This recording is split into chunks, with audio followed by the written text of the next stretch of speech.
அவர் இருக்கார் பாருங்க, பிஞ்சி கண்ணு. எங்கள் அத்தையை வந்து பொண்ணு பார்க்க அவர் போயிருக்காரு. உங்கள் அத்தையா? ஆமாம் ஆமாம், ஓகே. பொண்ணு பார்க்க பெரிய அத்தையை பொண்ணு பார்க்க போயிருக்காரு. பெரிய அத்தை வந்து கருப்பாக இருந்திருக்காங்க. சின்ன அத்தை அப்புறம் வந்திருக்காங்க.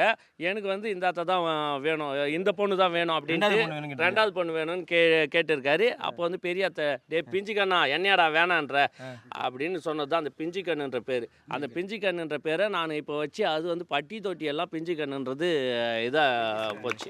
இல்லை எனக்கு ஒரு டவுட்டு, அவர் பெரிய அத்தை கல்யாணம் பண்ணாரா சின்ன அத்தை கல்யாணம் பண்ணாரா லாஸ்ட்டில்? சின்ன அத்தை தான் கல்யாணம் பண்ணார். அந்த கோவத்தில் வந்து அந்த அத்தை வந்து பிஞ்சிக்கண்ணுன்னு பேர் வச்சு. ஆனால் இப்போ பொண்ணு பார்க்குற மாதிரி வைக்க போகிறாரு அவர். ஆமாம் ஆமாம் ஆமாம் ஆமாம்.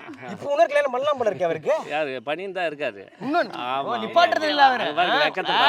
பொண்ணு பார்க்க போற இடத்துல டார்லிங் நல்ல கையில் பிராஸ்லைட்டும் கழுத்தில் செயினும். ஆமாம், கவரிங் அப்பப்போ கோச்சின்னு போயிடுவா போல, அப்பப்போ வருவா போல. முருகேசன்ற பேர். நல்லா இவரும் வந்து ஒரு 6 வருஷமா அங்கே வணக்கம் வைங்க. அது மாதிரி அவரும் வந்து நடிச்சிட்டு இருக்கா போல. இவரோட பங்கும் நிறைய இருக்கு நம்ம பணமாட்டை சேனல்ல.